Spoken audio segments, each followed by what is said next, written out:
importance of self-education. Everywhere I see an opportunity to extract knowledge from. Self-educating myself not only involves me studying a material or an idea in my room for 10 to 12 hours a day, but also educating myself in the various aspects of life.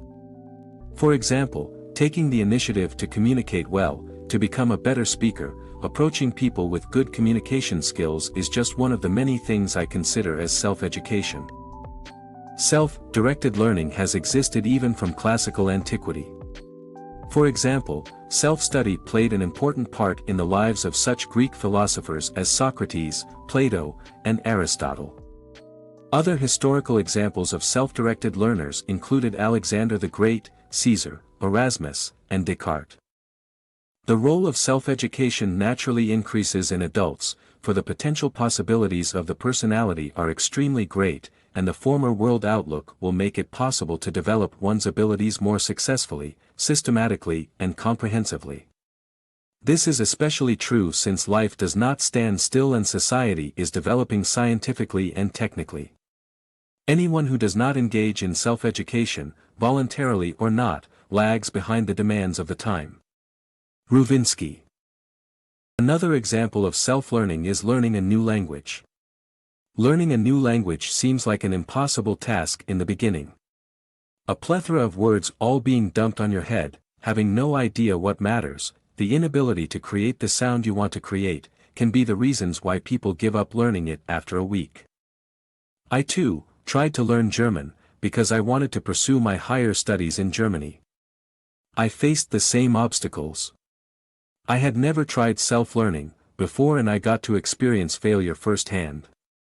Now when I look back, I realized my mistakes. Now whenever I plan to learn something new, I begin first by determining what I want from this new undertaking. I formulate steps, adjust my routine, look for people who are experienced in the subject, and the most important step, I do my due diligence. Learning in this way makes the process more exciting, interesting, and worthwhile. There are no boundaries, anything becomes useful. Things that don't, also become useful because now I know I must not do that. Over my lifetime, I have evolved as a person.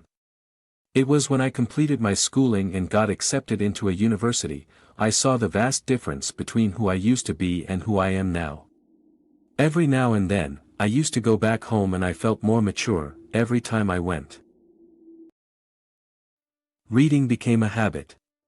A guy, who never used to read books in his school days, actually didn't even bother reading a newspaper, started to love books and read as much as possible. Books on investing, to fictional books and philosophical books, every time I picked one of them I learnt a new thing or two. Reading is by far the best ways to expand your knowledge on the varieties of life. It was then I realized the value of self-learning. Reading blog posts, reading threads of tweets, learning about a particular topic on YouTube, all are sources for self-learning. We are witnesses of the information era.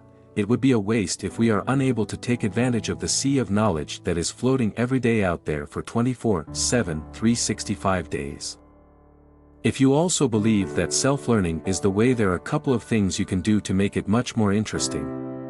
For example, you can seek out alternative sources, join forums and communities, find mentors and study groups, and actively seek feedback from experts in a field. Why self-education? Education pertains to not only academic knowledge. If you think it does, I would say you have a very vague concept of education. Learning should be a way of life. We all have one life, right? Why not live the most of it? I achieve it by creating a craving for learning new things, experiences, and seeking more. Self-learning creates a curiosity that is unmatched because it simply does not bound me to a thing or an idea. I am a 20-year-old and I have no idea what I am going to do later on in my life. But lately, I have been focusing a lot on learning on my own. Figuring things out by myself, learning new skills, this has created a sense of responsibility in me, and I get to do things I actually enjoy doing.